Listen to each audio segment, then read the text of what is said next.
We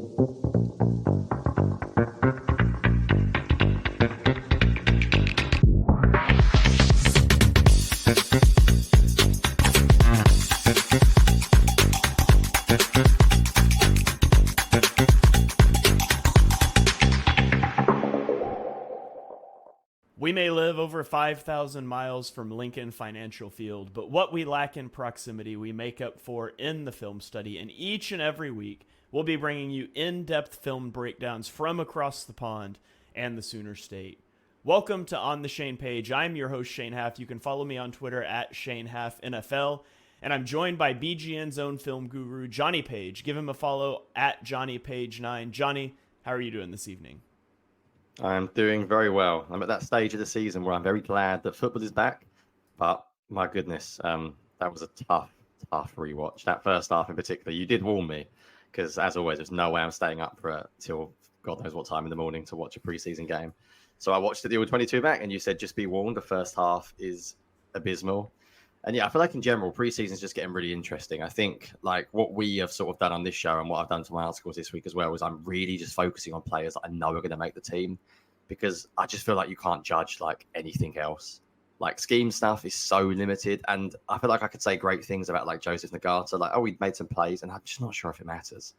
Like I feel bad for some of these guys, but it's like if they're on the fringes of the roster, I think the decisions made, I think joint training camp practices have really, really changed NFL preseason. And I'm not sure the NFL have really adapted to it yet because I think Vic Fangio said how much they learned from those joint training camps. And I think that is like taking over. So yeah, there is some good stuff to look at. There's some worrying stuff and some positive stuff.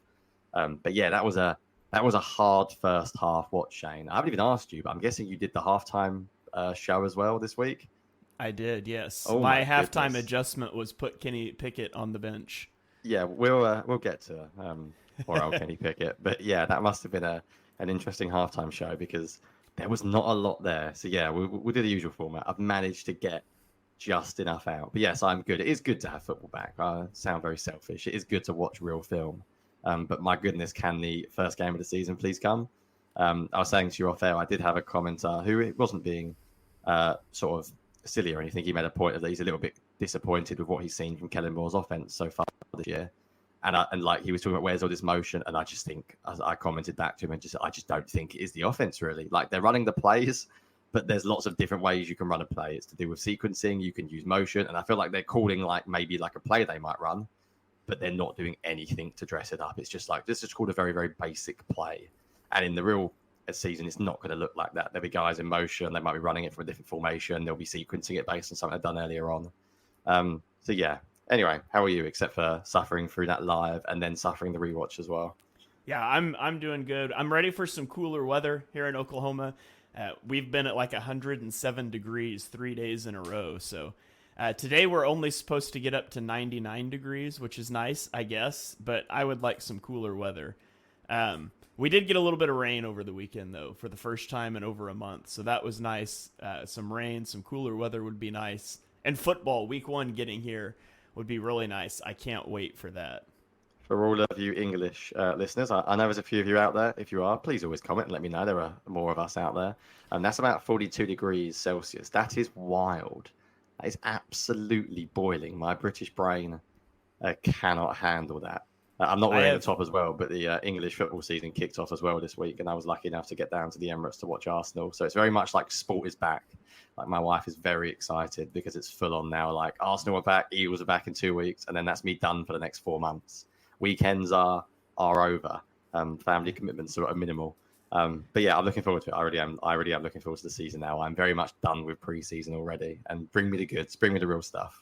Yeah, our house is on a hill. At the top of a hill, so there's no shade anywhere.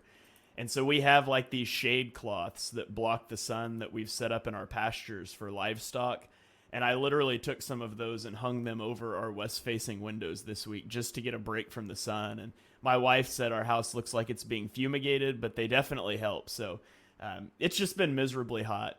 But you guys didn't come to hear me whine about the weather, although that is becoming a recurring thing on this show. One of us complains about the weather every week. You came to hear us talk about football, and before we dive into our points, I do want to shout out a review we got on iTunes from Dal Hockey. that said, awesome, awesome, awesome analysis. There are a lot of great Eagles podcasts out there, but if you want X's and O's, this is the best. So we really appreciate that shout out. We are up to 50 ratings on iTunes. And so if you guys are listening on iTunes, on Spotify, please go give us 5-star rating and review. Shout out the podcast. Help us get more eyes on it. But we're going to dive in. We're going to use our same format we've been using going back to last year. Johnny and I each have 3 points on offense. We each have 3 points on defense. We're going to say we'll be done in 45 minutes, but I doubt we wrap up before an hour. So let's dive in, Johnny, and I'll lead us off at the top here with my first point. And my first point, I want to talk about Tanner McKee. I thought Tanner McKee in this game, I thought he looked really good. And he especially looked good when you consider he's coming in after the disaster that was the first half with Kenny Pickett. So I want to show 3 different throws here. These are all throws that I think showcase his arm strength and his anticipation. They're all throws, outbreaking routes outside the numbers that I think he does a really good job with. But this first play, it comes against a single high safety. And so when you see a single high safety, you know, barring the rotation spinning or barring the safeties rotating post snap, you're either getting cover 3 zone or cover 1 man. That's all you can really be with one safety high. And so at the top of the screen, they have the zone beater. They've got a seam route from the slot and kind of a deep curl route. You're going to stretch that seam. And then on the bottom, they have an in route paired with a deeper slot out route. And it's going to be man. He's going to hit this out route to the sideline. But I just love the anticipation. I freeze it here as he's throwing the ball. The receiver's just going into the break. I think it's a good anticipation throw. He puts the ball on the money at the sideline, taps those toes, moves the chains. That was his first throw coming in off the bench in the second half. It was a 3rd and short, and you know he lets one rip down the sideline, and you're not seeing that from Kenny Pickett throughout the game, and we'll talk about him a little bit later. This second throw comes on, I believe it was the same drive, and they line up in pistol, and the look from the defense is a little muddier here.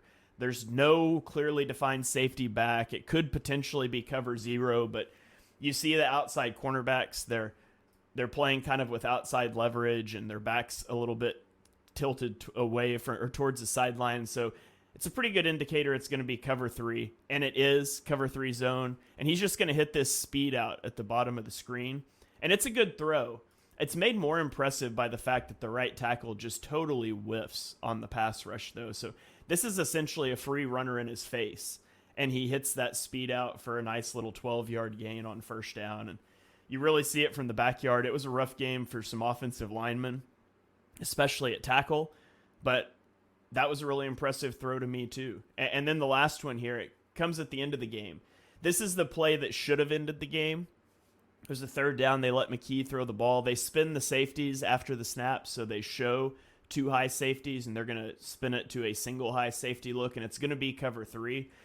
And at the bottom of the screen, we've got a receiver running a deep out route. And he's going to have to try to layer this throw in between the flat defender out of the slot and the deep defender. And again, just look at the anticipation with which he's throwing this ball. He's winding up as the receiver throttles down to break. And he's got to try to put this ball right in here over the flat defender in front of the deep defender. And I think it's just a marvelous throw. And it's got to be a catch. I mean, the receiver only gets 1 foot down, but I thought it was a tremendous throw by Tanner McKee that should have ended the game there. So I was really impressed with what I saw from Tanner McKee throughout the second half, especially throwing outside the numbers. Yeah, so I picked my points first this week. So I left you with a layup. I left you with Tanner McKee because I saw your All-22 video.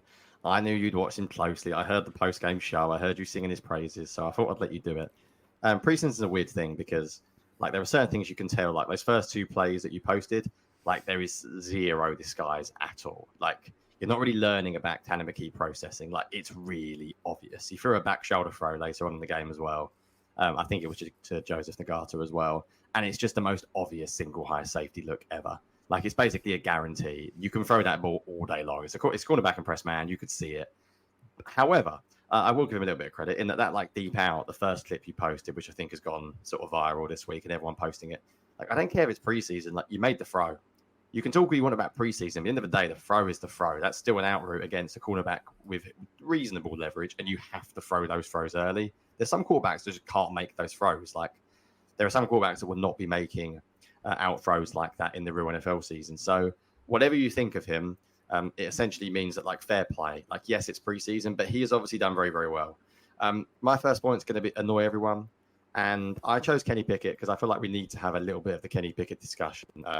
I'm fully basing this on an unfair, because the good thing about doing post-game shows is that I think post-game shows are really good for fans and for analysts. I will be joining, by the way, for those listening when it is convenient time-wise in the UK post-game shows, is that you sort of give your instant reaction. And sometimes you say things that I think, you're in the heat of the moment. That's the point. And it wasn't just your show, Shane. There was many tweets coming in about, right, that's it. I know BLG's banging the drum. Kenny Pickett should not be the QB2. I'm going to defend Kenny Pickett just a little bit, Shane. Like, just a little bit. Firstly, I'm going to read out an article to you from Sports Illustrated from August the 24th, 2023. So this is basically exactly a year ago. That says the NFL world couldn't believe Kenny Pickett's flawless preseason performance. That was the headline. And then the byline is... Steelers quarterback Kenny Pickett showed out nearing his near-perfect preseason. He's finished the preseason completing 13 of 15 for 199 yards to finish with a 158.3 quarterback rating. Not too shabby for a second-year quarterback. And in that game himself, he played 2 drives, completed 4 out of 4 for 86 yards. Now, this is where you have to be very careful with preseason, in that sometimes players just look very, very different. Kenny Pickett has looked awful. Like, make no mistake about it, he's not seeing the field well. He's not showing his arm off, and he's got a reasonable arm. I know people have said he's got a noodle arm. He used to have a reasonable arm anyway. He can extend plays outside the pocket. He's done that. And I'm saying this as someone who liked Kenny Pickett pre-draft, so I'm very biased in this, Shane. Don't get me wrong. I try not to be one of those analysts that just defends their guy forever when they like them pre-draft. I promise I'm not like that. But I have seen enough of him to know that he can play better than this. You mentioned it on Tanner McKee's point. He had literally, Shane, zero trust in his offensive line. Like, there was nothing there. He didn't trust anything. Now, you can argue that's a criticism of his, and I think that's very, very fair to mention. But it's also right to point out, like, he's simply not going to play behind that offensive line in the season. So who the hell knows? I'm projecting here, but I would leave Kenny Pickett as QB2. I would make the leash very, very short. And if the third preseason game is a disaster as well, then maybe you've got to have a realistic conversation. And for those of you wondering, I put this in the article as well. I loved Tanner McKee pre-draft. Like I said 5 years ago, he's a first-round pick. That guy can play. He can throw the ball. I expected to go into it hating him, and I left the film review going, oh, yeah, this guy can play. Like, he's just not very mobile, but he's absolutely got what it takes. Those deep outs are not surprised me at all. He's always had that arm strength. So I really like him. I'd have been quite happy if they didn't give up a pick for Pickett. And kept Tanner McKee as the backup this year. But when they've done what they've sort of done, they're sort of forced into a corner to at least give Pickett the first reps if something does happen to Hurts. I was actually going to show you a clip, but you know what? I'm not even going to bother, because basically they're all just Kenny Pickett running for his life. But I thought I would just stand out and mention that the offensive line was a bit of a shambles in front of him in pass protection, and very early on, it became very, very obvious that he had zero faith in his offensive line. I'm not saying you give people their job based on what they've done sort of in college and stuff. At the end of the day, Kenny Pickett's a first-round pick. He has shown something in this league. I don't think Tanner McKee is going to be too distraught if at the start of the year he still remains a QB3. I think if Pickett does go in and plays terribly, at least you know you can pull him very quickly. So I feel like I'm just going to annoy everyone listening and say that, like, I really like what McKee's done, but literally go and look at Kenny Pickett's preseason last year, and he had a quarterback rating of 158.3. So before we make any massive depth chart changes in preseason, just be aware that we have seen QBs bail out in preseason before, and it hasn't reflected in the season. And I do like McKee, but I think maybe just calm down on the Kenny Pickett hype just a little bit. This is also not the first time on this podcast, Shane. You'll be aware that I'm going to annoy everyone listening, because I'm going to say something else later on that's going to annoy a few people. Is there anything you wanted to add before full peek behind the curtain? Shane's second point this week just says more Tanner McKee, which I'm fascinated to know how you're going to spin that. So before you get into more Tanner McKee, is there anything you wanted to add on Kenny Pickett, or laugh at me for being completely incorrect? Yeah, our friend of the show, Eagles Eric, said on Twitter earlier this week More so this year than any year I can remember, people are making grandiose claims based on how players look in preseason games, which are essentially glorified scrimmages with vanilla plays run predominantly by players who will not play meaningful snaps in the NFL.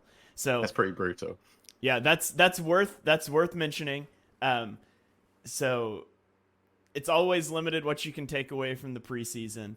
However, having quoted our friend Eric, having heard you say and agreeing with Pickett won't look that bad behind the offense, my second point is let's talk about Tanner McKee some more. Because I literally found nothing else interesting about the offense. I made the All-22 video on Pickett or on McKee, so I'm like, you know what? Let's just keep talking about him. So here we go. I've got a couple more plays. There is like no wide receiver chat. Apologies. Johnny Wilson not playing killed that interest. Like Will Shipley, we done him last week. Everyone knows who Will Shipley is. Like he looks like a perfectly fine backup. He's fine. Gainwell barely played. Starting offensive line barely played. Receivers didn't play. Like, yeah, we could throw in a few random notes. But yeah, I think you're perfectly justified talking about Tanner McKee again. Like if you want a random note, seeing as Shane hasn't got a proper second point, I'll give you one. CJ Uzama cannot run block to save his life, and I'm not sure he's making the team. So there you go.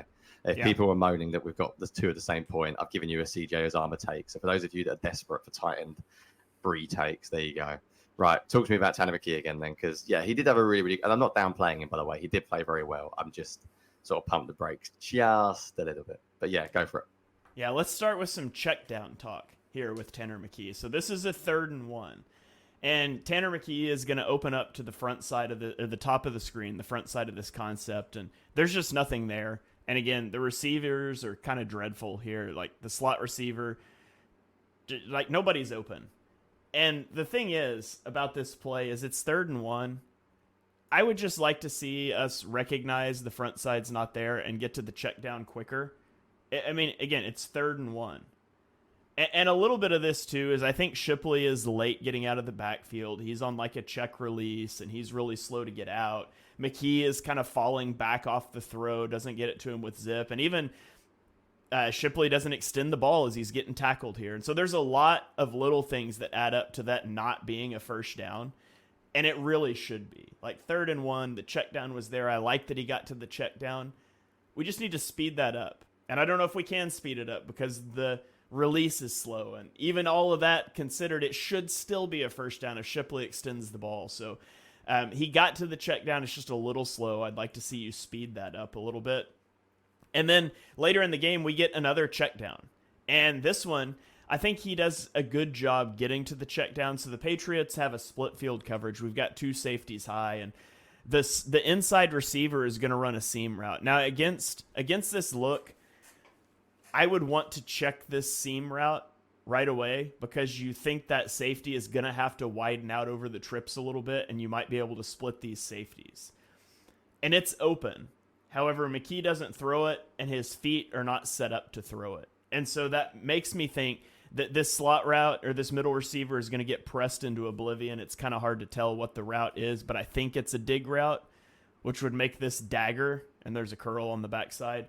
And so the way his feet set up, he's clearly not even considering this seam route, which is a shame because it's open, but if it's not in the progression, like you could drill that in there right now.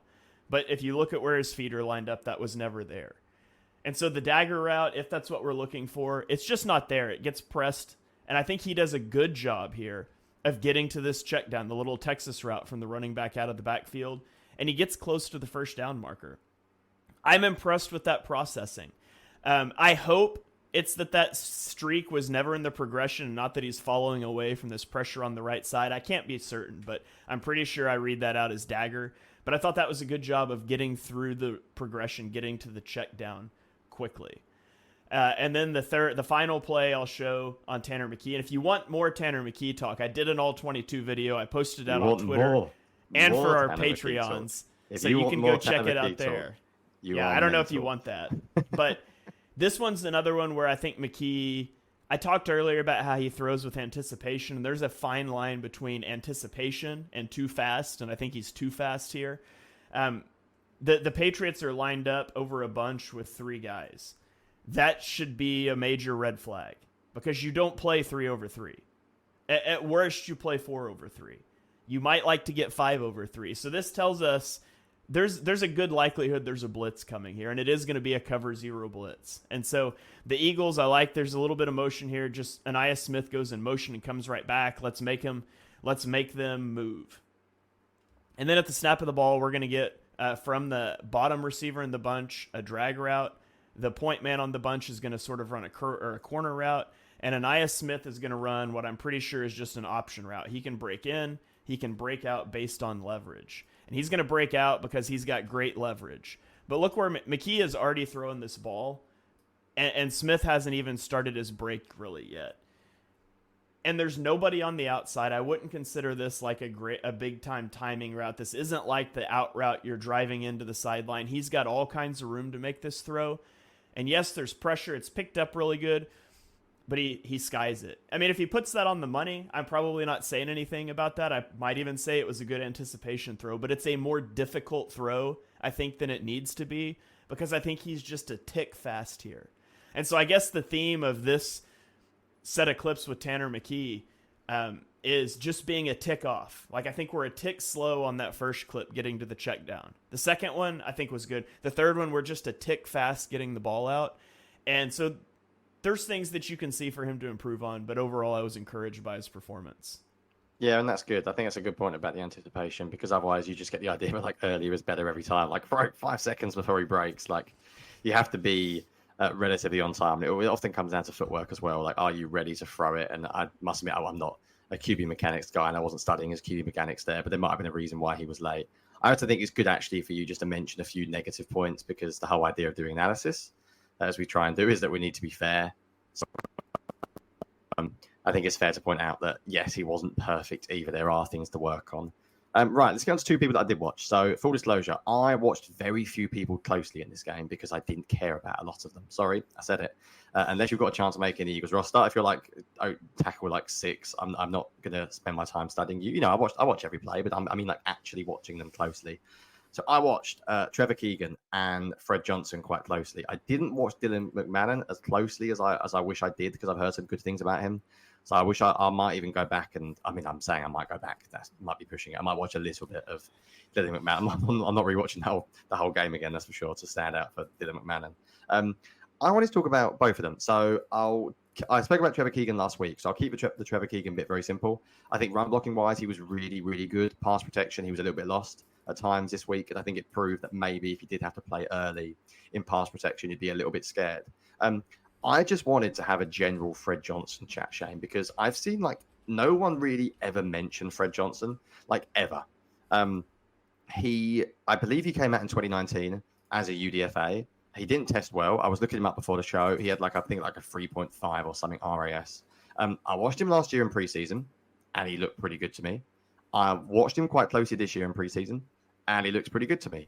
And I think with Mekhi Becton going to guard now, and Tyler Steen being trained at guard, is there an argument that Fred Johnson is actually basically the backup tackle this season? Like, is he first man up? I think he could be. You'll hear me. I've done this show for a while, and I write every week for a number of years. And I very, very rarely quote PFF because quite simply, I don't often trust grades, as we've mentioned before. But I did sort of briefly look up Fred Johnson's grades, and I can't remember exactly what I gave them. But I do remember that his numbers were getting better. So this preseason was pretty good. I think he's around the 70s for this preseason. I think last preseason, here we go. I do have him now. He's around a 73 this year. He was around a 74 last year. He was around an 81 the year before. And that was only preseason. But actually his regular season grades, he played 35 snaps last year, grade of 75. He played 90 snaps for Cincy in 2021, a grade of 81. His first couple of years, his grades were really poor. His second year in Cincy, 48.4 grade on 491 snaps. Obviously, he started out pretty rough. But I think the Eagles might have something 6'7", 330, big guy. He looks big on film as well. He moves well, and I'm actually going to combine my second and third point shortly to show you an example of him moving as well. I thought in pass protection, he was one of the bright sparks. The offensive line was really bad, but I watched all of Kenny Pickett's pressures, and I didn't really see Fred Johnson get beat. And then I thought in the run game, he looked good as well. If you bring up my Fred, Shane, for those of you listening, I'll always call out the number as well. So you can always go and check it out if you're listening as well. Not yet, Shane. I'll come back to this one. Sorry, I'll come back to that one. Because I don't actually think it was Fred. Yeah, no, it wasn't Fred Johnson that pulled on Dart, sadly. I'm pretty sure it wasn't anyway. I'll double check. But I wanted to do the first one, actually, the very, very, very, very first one. The first clip of the Fred. It's just standard. I'm pretty sure it's Inside Zone, reminding myself of the clip now. And I mentioned it because it's a really good look at both Keegan and Johnson next to each other. So Keegan helps out with the double team immediately on Fred Johnson's guy. That vanished there from the screen. No worries. Now I've got to remember it as quick as I can. And then Keegan gets to the second level. And look at the way both of them finish the play. Like, Fred Johnson takes his guy for a ride. I mean, Fred Johnson's guy is about, if you're not watching, to give you a context, Fred Johnson pushes his defensive tackle as well, not defensive end. So I'm assuming the Patriots are playing sort of a relatively lighter DT here. I don't know who he is, but he's a DT. And Fred Johnson gets him back like 5-6 yards. And then Trevor Keegan just flat out sends the guy he's on flying. So I think that was like a pretty good sign. I think overall those two played well. But I also wanted to start a conversation like, is Fred Johnson the backup tackle? Like, how do you feel about him? Because I find it rare for Eagles Twitter to not talk about things.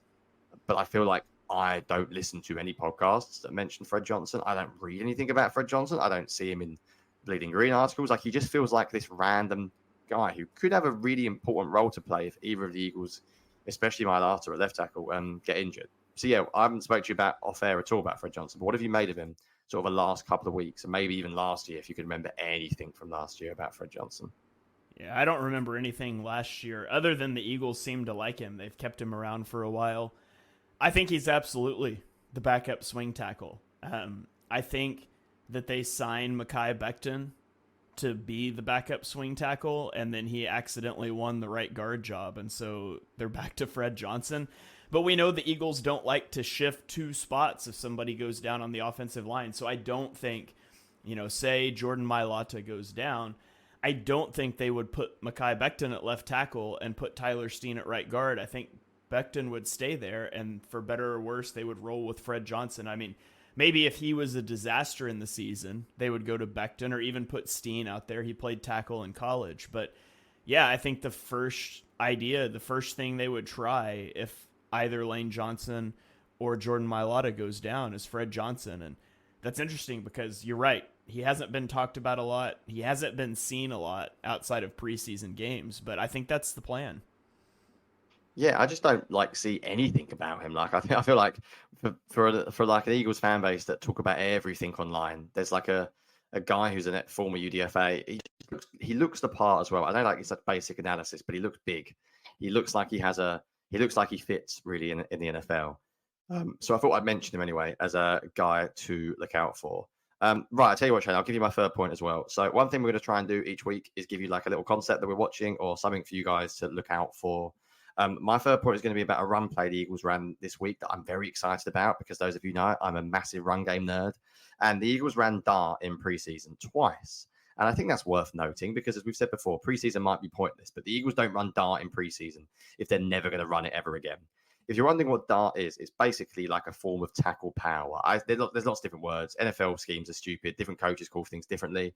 I think it comes from the word dart, as if you're like darting through the gap that the tackle creates. I think someone actually commented once about where the word comes from. It could be seen as like tackle power.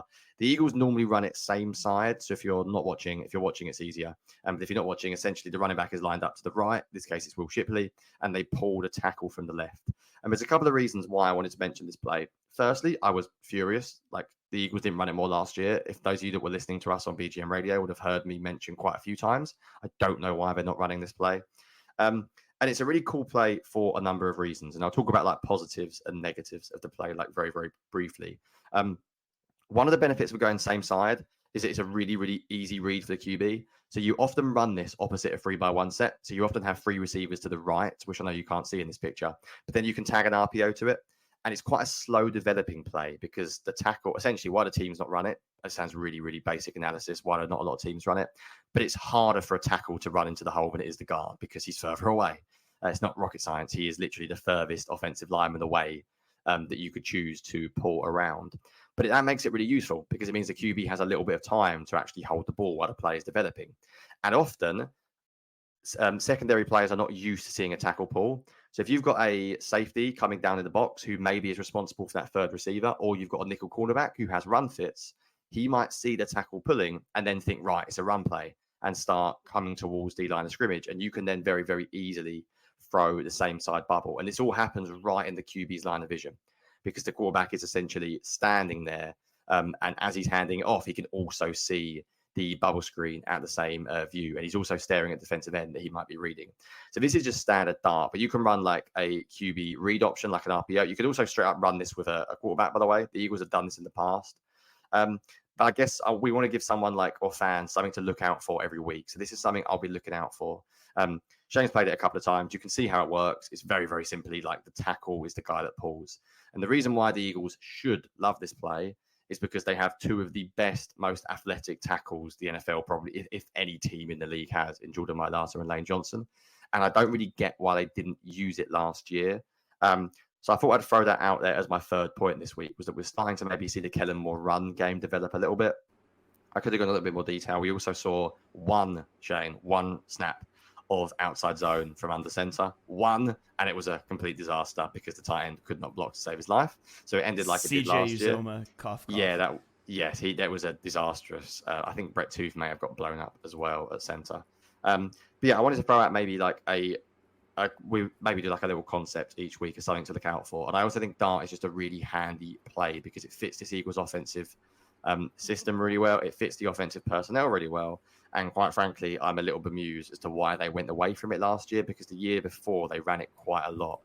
And they had a lot of success with it. Just to give you a little bit of background, I did like a little study on run game, as many of you know, the year before. And I utilized a guy who I should have his Twitter account, but I don't. I'll give it to you. It's a guy called Logan Radke. If you type on him on Twitter, he'll probably come up. He did like this awesome breakdown into the Eagles run game. And he had dart as like a particularly successful play.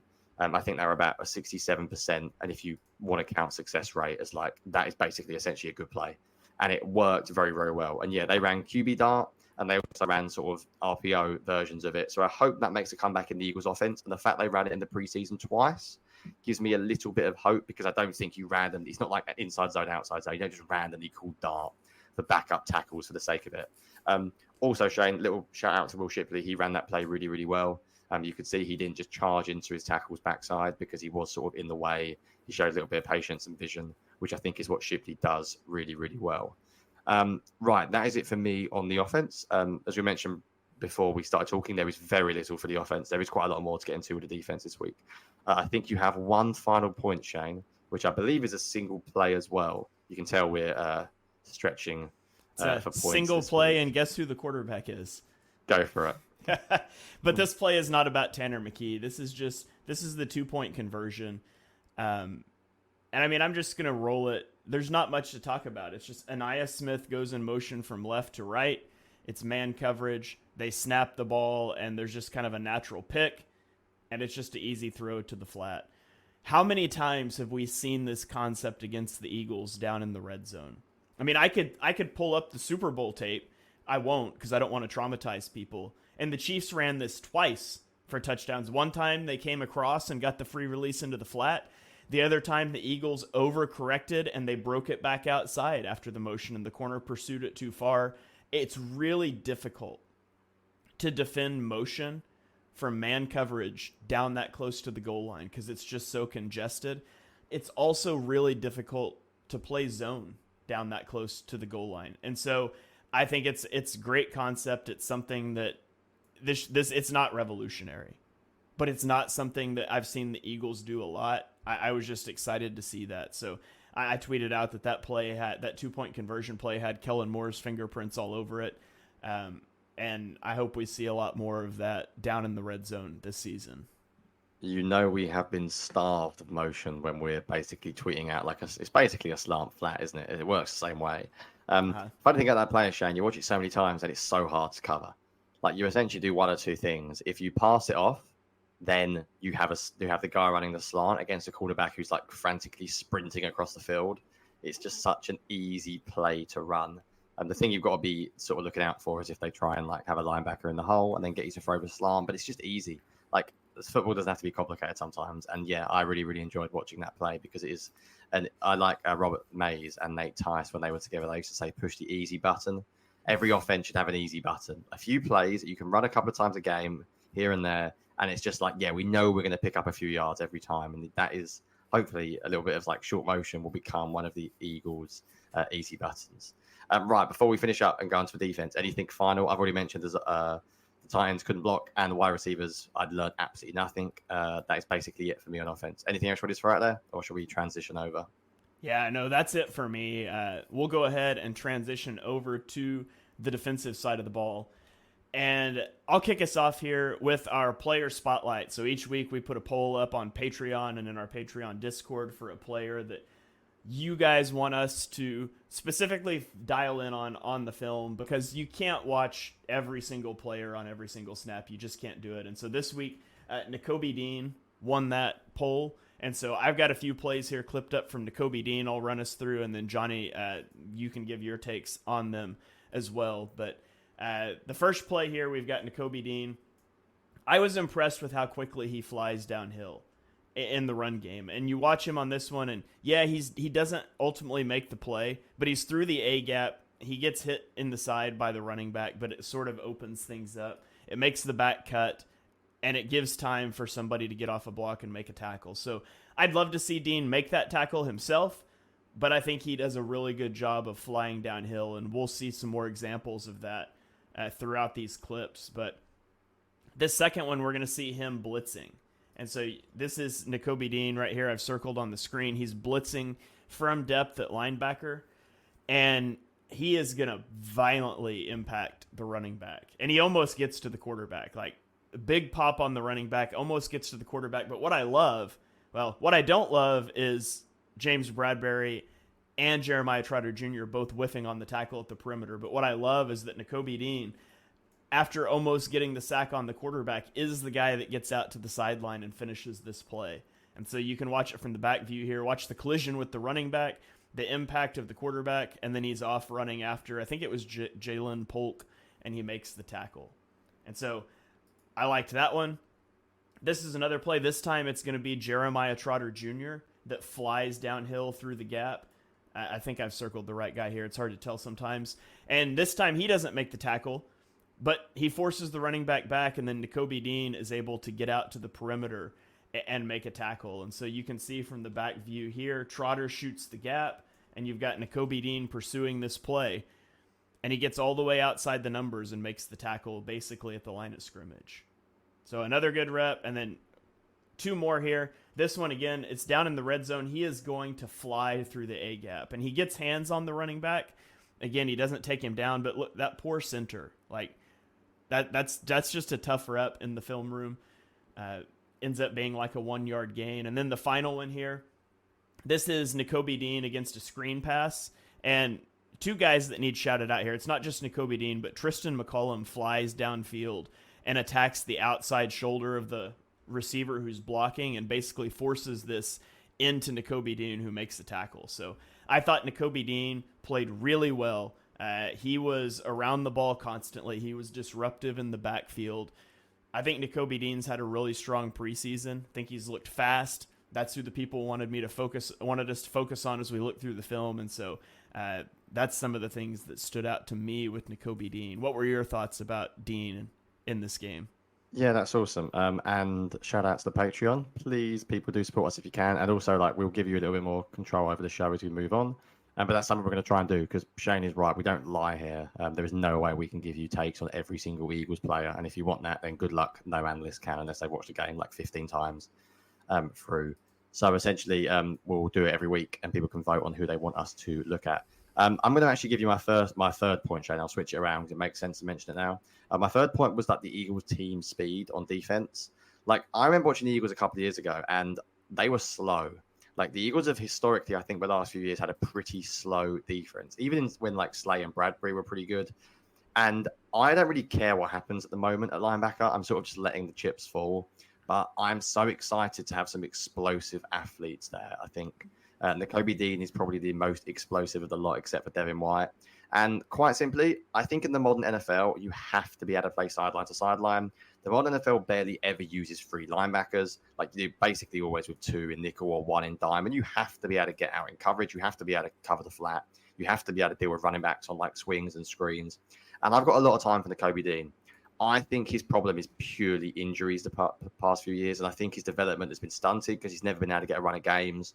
I am just praying that he actually manages to stay healthy for a good chunk of this season, in particular in a row, because whether he starts or not, I'm not sure. But I would assume, unless the Eagles are absolutely obsessed with never rotating linebackers, he will get some snaps, and Zach Bourne's not going to play like 100% with Devin White. And I think gradually, at the end of the day, the Eagles want Nakobe Dean to take that job. They should want him to take that job. They invested a relatively high draft pick on him, and he could be around for a long time. He's a good age, and Zach Bourne has come from a free agent, I assume, on a one-year deal as well. So it'd be nice for Nakobe Dean to take that job. So yeah, I wanted to mention that as well. Just the Eagles in general seem quicker this week. Shout out to McCollum, the safety you mentioned as well. That guy flies around. Like, I've not made a point of his because I'm not sure he's going to make the team. But he's shown a little bit. I remember last week he had a hit on an incomplete body, forced an incompletion. And I remember looking up at who the hell was that guy who made that hit? And it was McCollum safety. And I was like, oh, I think he missed a bad tackle in this game. But I think overall, he looks like somebody who hopefully makes a practice squad and could be developed. So yeah, I wanted to mention the Kobe actually in that point on team speed. So I was glad you highlighted him. I think he is pushing to start. However, we haven't mentioned this. We haven't mentioned him this week. Zach Bourne also played really well. But I think just in general, the defense looks pretty quick. I think Bourne, White, and Dean are a very quick trio. I think you've got a lot of young pieces in the secondary level. And I think the back seven in general should just be a lot more athletic this year as a whole. I'll transition, Shane, straight into my second point because I don't want to talk for any longer and not mention my guy. So I will give a massive shout out to Moro Ajomo on this game. Like, I've shouted him out there ever since the Eagles drafted him. Going back to the first ever film review I wrote about him after the Eagles drafted him, I think I quite clearly said I couldn't believe he went in the 7th round. I would have had a 4th round grade on him, and that was with like the value of hindsight of watching him after going the 7th. The reason why he fell was because he doesn't have a great pass rush sort of profile. But oh my goodness, Shane, his run defense this week was pretty absurd. Like, he was dominating. And I know he's playing backups, and I know it's preseason. But at the end of the day, you want your good players to dominate. He had like 2 or 3 or maybe even 4 or 5 reps where he wasn't just like making tackles. He was making the guy in front of him look silly. Like, I could have tweeted out even more clips, but I try and keep the thread to a sort of a minimum. The first one I'll show, Shane, is the first play on my film thread. Like, just look at the way he plays it. Like, the guards had no idea what they were doing. And in Fangio's defense, the defensive tackles aren't just charging upfield. Like, they have to take responsibility for their gap first. I won't get into too much of a detail here, a gap and a half. But, like, he's just shoving that offensive guard out of the way. He never gets a hand on him. Like, I know he might look like he has control, but Ajumo is dominating that rep the entire time. And that wasn't the only time he did this. He had one that was, I think there was one time the guard was on the floor. But my favorite one was clip 4 on the same film thread, Shane. Like, just really, really, really stout at the point of run defense. And I think the Eagles are going to want to rest Jalen Carter a little bit on early downs. I think Jordan Davis has shown a few worrying signs throughout the past couple of years, and the Eagles could do with a really good defensive tackle who can play the run. I think Milton Williams is more explosive as a pass rusher, but Ajomo is looking like a very, very good run defender. So I am very much looking forward to his development. I think he's quite clearly the Eagles defensive tackle 4 now. So whenever he plays well, you're definitely going to hear me talk about it on the podcast. I'm definitely going to throw out Ajomo as my second point. Anything you wanted to add on that, or do you want to get straight into your second one as well, who I know is another young player who is playing very well, who also went later than he should have been drafted as well? Yeah, we're playing the hits at this point. It's really well established that you like Moro Ajomo. It's really well established that I like Keely Ringo. And I saw some negative chatter about Keely Ringo for a couple of plays that I'll address here in this film thread. I thought it was a really good week for Keely Ringo again. And so I'll just dive into it here and show a couple of plays. On this first play, he is at the top of the screen. On this receiver, he is essentially on an island. He doesn't have help over the top, really. And I think he has a really good press interaction. So presses, funnels to the sideline. Now, for whatever reason, like, look at the positioning right now, and then look at the positioning once he swings his head around to find the ball. He, like, stutters and gives up separation late. I don't know if it's because he thinks he has such good coverage that the ball's not coming his way and he lets up for a second. Maybe he just missteps. There were some concerns about him playing with his back to the ball in terms of some stiffness and finding the ball. Maybe it's that at play. Either way, it doesn't end up being a completed pass. It was really good press at the beginning, but for whatever reason, he does lose that half a step as he turns to find the ball. So that's something you can watch. Overall, I think that's a pretty good rep. That would be a really tough throw. On this second one, this is one that I saw people talk about. And so we've got Ringo up here at the top of the screen. This is basically going to be a switch release. And so this guy that starts out on the inside is going to end up going outside. They cross. If you see that, sometimes that's difficult for defensive backs to pass off, but they cross. And he's going to end up running a dig route.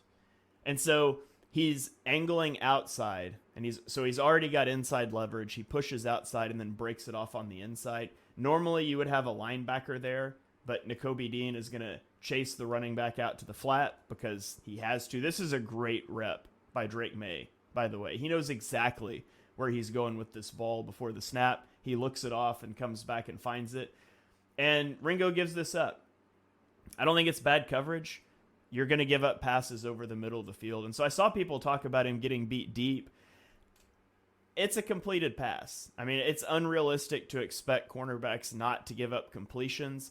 I don't think there was anything wrong there. That's just their play beats your play on the chalkboard, and that happens. And so I'm not concerned about that one, personally. The third play here, this is a cover one rep, and he's at the top of the screen. He just presses this guy out of bounds. Like, he totally takes him out of bounds. And I don't think, this isn't going to get flagged. Like, he's physical, he doesn't grab, but look where they start out. And all the distance to the sideline. And he's able to ride this guy out of bounds. And then if you're worried about him turning and finding the ball, he turns and finds the ball here and makes a play on it without losing a step. And it wouldn't have mattered if he didn't, because the receiver stepped out of bounds anyways. You can see the official's hat fly. But I thought that was a really good rep and press. And then the last one here, he gets beat. And on the post-game show, talking about this play, I said I thought he was expecting help from the safety, and the safety didn't gain depth, but it's hard to tell without the All-22. That was incorrect. What the Eagles are doing here, the Patriots are in a 3-by-1 set, 3 receivers at the bottom of the screen, 1 receiver at the top. And we talked last week about quarter, half coverages. And the Eagles are going to run cover 2 to the trip side, and they're going to run cover 4 quarters to the single receiver side. And you might think that's silly. Why would we devote more resources to the single receiver side? Well, because the way it basically plays out, it means that Keely Ringo is on an island against his receiver, and this quarter safety is keying the number 3 receiver if he goes vertical. If he goes vertical, the linebacker should ride him to the safety and pass him off. If the number 3 doesn't go vertical, then Ringo would have help inside. That's not what happened. The corner gets, or the number 3 route goes vertical. The safety has to step over and take it. So Ringo is on an island, and immediately from the snap, he just gets beat to the inside. He gives up inside leverage, which wouldn't hurt too much if the safety was gaining depth, but he can't because there's a route running at him. And so Ringo is beat. Like, this is not good. You don't want to see this separation, but monitor this separation as it gets downfield, because Ringo is actually able to close that gap and look at the catch point where he's at. I mean, he gets beat, but the way in which he gets beat, the way that he's able to recover with that long speed, he squeezes that throwing window. And for the Patriots to take advantage, it's going to take good protection, a great throw, and a difficult catch. And 2 out of 3 doesn't cut it. And the difficult catch falls through. I just don't think that's a negative rep. How many times have we seen a corner just running free behind a defensive back last season? And yes, Ringo is technically beat. He's right there, and it's a tremendously difficult throw. So I thought that was another play that people were a little down on Ringo for. I think overall that's a good rep, and I thought he had a really solid game. Yep, I fully agree. I think the reason why scheme does become a little bit important sometimes, and not to sound like a scheme nerd, but if you understand coverages, it can help you sort of look at, is it a really bad player by a player, or is it just like partly they're being beat? So the 2 times he got beat there, firstly, I don't actually think he got beat on the second one you posted, the deep shot. I know there is like a little bit of separation, but the guy's basically on the sideline. Like his press coverage in this game was extraordinary. And I mean that, I don't use that word lightly. That rep you posted, the third one, the guy has like inside, he's like 5 yards inside. And by the time he's 6, 7 yards down the field, he's literally on the sideline. Like there is no throwing window. They threw it to the guy, but even if Ringo doesn't get himself turned around, that's basically an impossible catch. The 2 times he did get beat, the first one you posted, that's like a single high safety look. He has outside leverage. The guy's running an inside dig. That's really hard to stop for a cornerback. You need help from your linebackers underneath. And the way they played that coverage, he didn't really get a lot. I'm not even sure that's on him. And the last one is a big problem of mine with the Fangio defense as well. That what you posted there was perfect. It's cover 8. And when they run cover 8, you could also run tricks, which is the same thing they run when they run cover 4. We've mentioned tricks on the show before, but it's essentially where the safety opposite the passing strength is keying the free receiver if he goes vertical. And I do have a problem with the way Fangio plays this at times. And it is preseason, so I think during the season, don't worry. I think Fangio will do different stuff. But I think just like running it on the whiteboard like that, essentially he wants to flood the passing strength so much. He really does leave that backside quarterback isolated. If you look at that play again, like he is basically one-on-one with a receiver who's in a condensed split. That receiver can go anywhere. He can run underneath. He can run vertical. He can run a post. He can run a corner. He can run an in. He can run an out. He can run a slant. Like that is basically, you know, like they talk about when you run one-on-one drills in training camp and they say the wide receivers always win. That is basically a one-on-one drill. And Shane, I'm going to go even further. I think it's harder than standard one-on-one because he also has at the back of his mind thinking, but I might have safety help. Because unless the free receiver runs vertical, he's going to have safety help. So if anything, as a cornerback, you're thinking, do you know what? If I get beat by the post, that's probably the best one to get beat by. I think that Fangio's defense really does put his isolated cornerbacks in a little bit of trouble at times. And I think that's a really good example of it. Yes, it is on Ringo. No, he shouldn't get beat. But if you understand the scheme and what he's doing there, like that's a really, really tough ask. And I'll be honest, I'm very much looking out Eagles week 1 for what Fangio does on the backside of 3x1 sets. Because if I'm an NFL offense running at Fangio, I know what I'm doing now. I'm going 3x1. I'm putting my best receiver isolated at the X, and I'm saying, go on then, what are you going to do about it? Because at the moment, Fangio loves flooding that passing strength so much that historically I would throw a ton of those deep shots. So yeah, I think you broke Ringo down really well. I think if you understand the sort of scheme around where he got beat, he did get beat, but it wasn't like he got beat badly. And I think his good reps massively outweighed his bad reps. So yeah, I agree with you. Right, we've got one more point each. Do you want to go or should I go? Take your pick. I'll start us off. I'll let you take a break. Go for it. Perfect, because I'm going to annoy everyone. So I want to end by annoying everyone. So I was hoping you'd say you'd go. So talk to me about Bryce Huff, who I believe is your third point. It is, and I didn't even call him Josh Huff in my notes, which is a big win for the podcast, big win for the brand. We saw Bryce Huff. I'm going to do it now live on the podcast. I'm not going to be able to help myself, but we saw a little bit of an extended look at Bryce Huff. We saw 2 drives from him, and I wanted to focus specifically on him in run defense because that was a question mark. But on this first play, he is at the top of the screen. The run goes away from him, which makes him sort of the cutback defender. And so you'll notice that he's unblocked and he's patient, and then he is able to go put hands on the running back. So a lot of times the guy will over pursue and not be disciplined here. This isn't that he's slow to react. It's that he is responsible for a cutback. And so he has to ensure, A, Jacoby Brissett doesn't still have the ball and bootlegging out, that the run's not coming back his way. And once he's confirmed that, he can go attack the ball carrier. So I thought he did a good job of discipline there. My favorite play of his wasn't against the run, but it was the screen pass that he recognizes again at the top of the screen that the right tackle does not block him and runs by him. And if you're a defensive end, it's really hard to pass up that free run at the quarterback, but at a certain point you should be like, hey, that guy was supposed to block me and he ran past me. He's either terrified of me or something's up. And Bryce Huff recognizes that this is a screen, and he turns around immediately and retraces this. And it's a good thing he does, because if you watch the initial block here by the receiver, he totally kicks out the slot defender. You've got a tackle coming to go hit this other cornerback, and if Bryce Huff isn't here, I mean, you got a one-on-one with a safety that's 20 yards downfield, and this could be a touchdown. It's at least going to be like 15 yards. But Bryce Huff is right here, and it's a tackle for a 1-2 yard gain. Thought that was fantastic by him. On this, oh wait, this is the same play from the back view. Let me skip ahead. We don't need to see it from the back view. I thought I cut that out. On this third play, though, again, he's at the top of the screen, and watch him go against the tight end here. He sheds this tight end, and he's able to get off and make a tackle.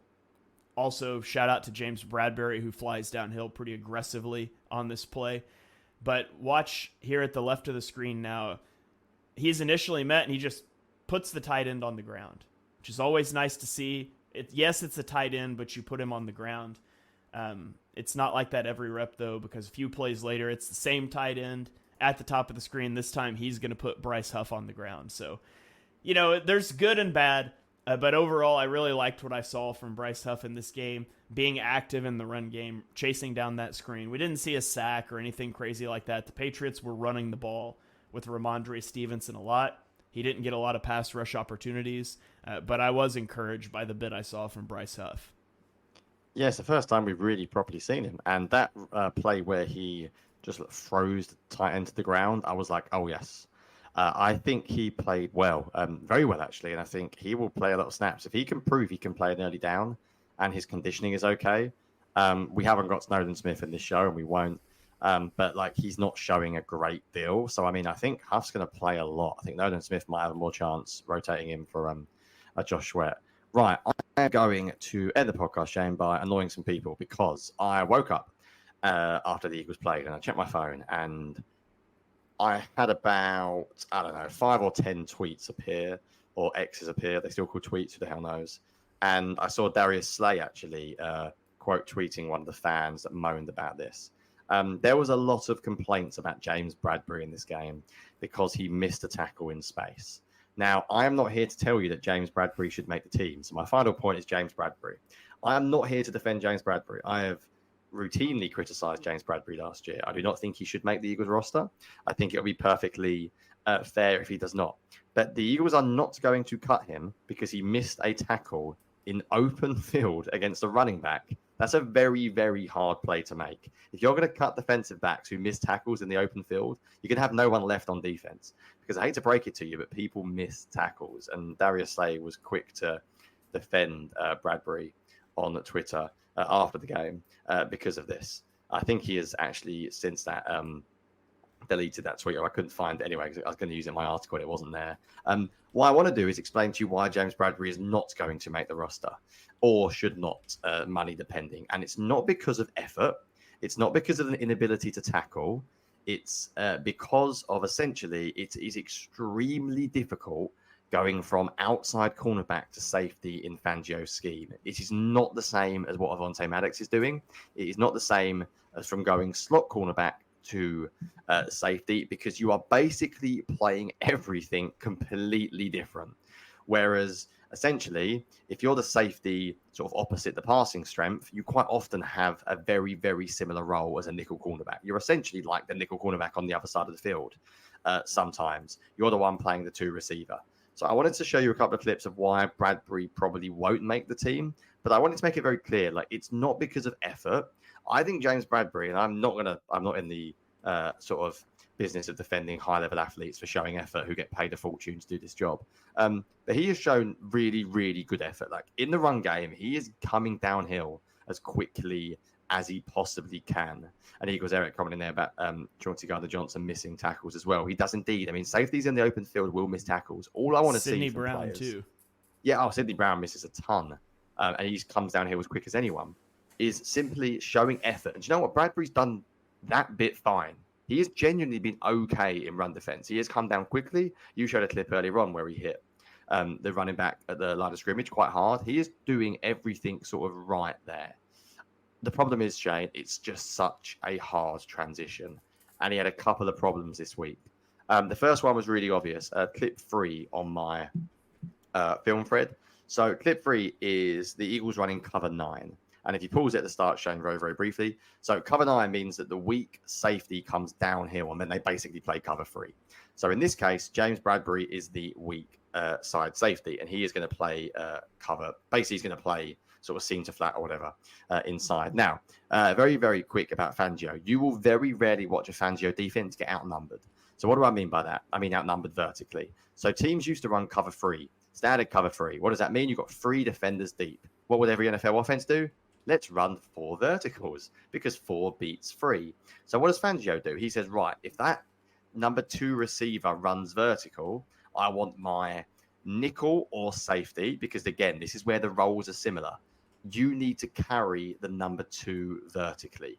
So what I'm saying here is the role is similar, whether you are a nickel or whether you are a safety. Because if you look at either side of the play here, Shane, the nickel and the safety essentially have mirroring like plays. What am I trying to say? They're doing the same thing essentially.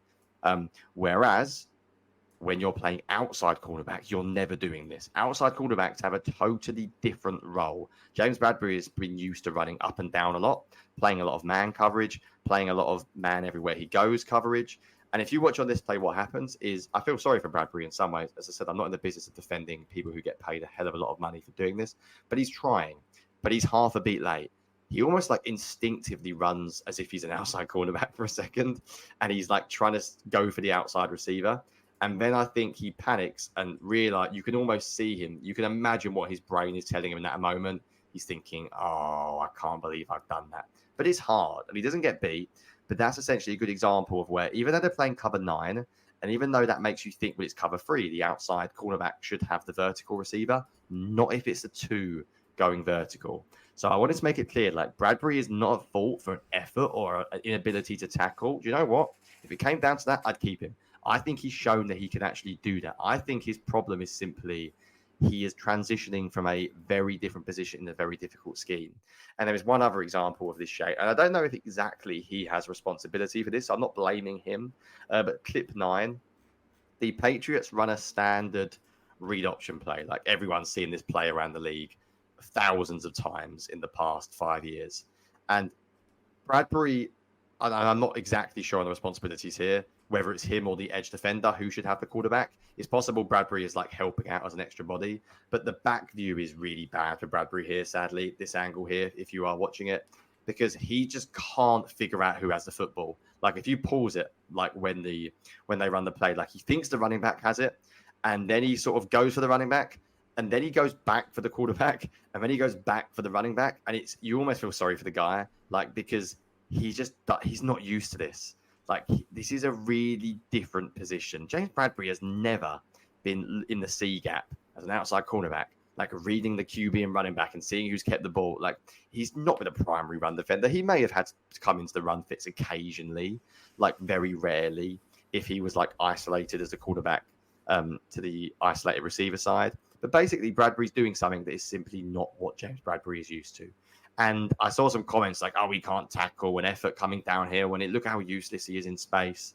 And like that clip in particular annoyed me a little bit because that's not the reason why he's going to struggle this year. The reason why he's going to struggle is because it's a very complicated defense and he's transitioning to a very different position. I'm not saying he should make the roster. I'm not saying he's been great. I think finances will come down to that a little bit more than his actual play, because we know the reason why he's doing this is because he can't play outside quarterback anymore because he's not good enough, quite simply. But I thought it was fair to mention that if he does get cut, it's not because he's not able to tackle a running back in space with no one around him. It is because this is a very, very difficult defense to understand. And I think you can see from those clips why it's a difficult defense to understand. And it's a very, very difficult transition. And Avonte Maddox is not going through the same transition because the nickel and safety roles are often interchangeable, which is why you get guys like Chauncey Gardner-Johnson who can play safety and nickel cornerback. It's why you get Sidney Brown who can play nickel and safety. It is why you do not get many outside cornerbacks who then transition to safety. There you go. I think that is all I'm going to say about James Bradbury. I was expecting to spend so long on James Bradbury this week, but for some reason, that clip of him getting beat in space just felt a little bit unfair to the guy who maybe that is not the reason why he is struggling. There are other reasons why he will struggle in this defense. But there you go, Shane. I'm out of takes for preseason week 3. I feel bad. Week 2. I wish it was preseason week 3. Preseason week 2. Yeah, I feel bad because Bradbury is catching plenty of flack, and then I caught him with a stray on Twitter because on the Avonte Maddox interception, at the top of the screen, a receiver gets open, breaking outside, and Brissett turned it down, and it should have been a touchdown. But for whatever reason, he turned it down and came to the backside, and Maddox got the pick. And I read the number wrong. I thought it was 2-4, and I called out Bradbury for getting beat, and it was 3-4. So it was Isaiah Rodgers, and somebody pointed that out to me. You're one of the ones that I'm criticizing here, blaming Bradbury when he's not even at fault. I know. That one was on. It is tough. I'm going to reiterate again as my final thought here that players need to get together in position groups and just like have a defining characteristic. Like AJ Brown's pink shoes are great for all 22. Like if you're going to have a same number, if Bradbury's on the team and he's going to be 24 and Rodgers is 34, one of you wear an arm sleeve and the other one don't. Like just make this simple for us. It's so hard to read those numbers. I need a little bit of help there. Yeah, there we go. Before we finish up, because full disclosure, we had to do early today, and I need to go. So we do need to end basically now. We did get one comment coming in as a question from Eagles Eric, and we always appreciate comments when we're live. Just very, very quickly mention the Cardinals free high look. Yes, I am fascinated by this development. I'm going to be watching it extremely closely, Eric, this year. I actually went back and watched a little bit of Cardinals last year because the way they use Buda Baker is really interesting. For those of you that are listening, so basically, like rather than too high, you play free high. And obviously it means there's some problems in run fits, but there's some really cool things you can do with it. The Cardinals and the Titans, I believe, ran it the most last year. And the reason why I watched the Cardinals run it was because I was going to write an article on it and I didn't because I ran out of time because of the Fanjo stuff I was doing. But I wanted to put like a hot take out there. Like if the Eagles wanted to play more free safety, could Sidney Brown be the Eagles' Buda Baker? But I didn't put it out there, but I've just said it now because no, he probably can't be because Buda Baker's outstanding. But I am fascinated if the season goes along, whether this is a development. And I think Fangio has sort of dipped his toes in the waters, shall we say, a couple of times and tried this as well a little bit as well. So I think this is basically like a big nickel, but I think there's some cool stuff you can do out of it. Might be something if the Eagles do get to it, then I will definitely highlight it on the pod. Right. I think I'll leave it there, Shane, for you to get us out of here. You know that I'm totally going to clip that up and reorder your words to say that Sidney Brown could be the Eagles' Buda Baker, right? I mean, is it that outlandish one day? One day? Not as good, but you know what I mean. But yeah, that can go along with the other many... as I said, I need to stop comparing players to players. Like, can't help it. It's how I view it. I'm always thinking, could someone do that role? But yeah, there we go. I love it. Jonathan Gannon, innovating. Who knew? That's going to do it for this week's episode of On the Shane Page. If you guys enjoy the show, if you want some creative control over the show, head over to our Patreon at patreon.com/ontheshanepage. We have a $3 and a $5 pledge tier. It gives you access to a Discord, some exclusive content, and some creative control over the podcast. So we really appreciate your support. Also get you an ad-free podcast feed, but don't worry, if you're not able to do that, that's totally fine. Our podcast will stay free in the Eagles Pinpool Network podcast feed as well. Be sure you rate, review. Come back next week to hear Johnny and I break down fourth-string offensive linemen from the third preseason week. It's going to be a lot of fun. We've got something cool planned for the next week heading into week 1, but we'll keep a lid on that for now, and we will catch you guys next week for another episode of On the Shane Page.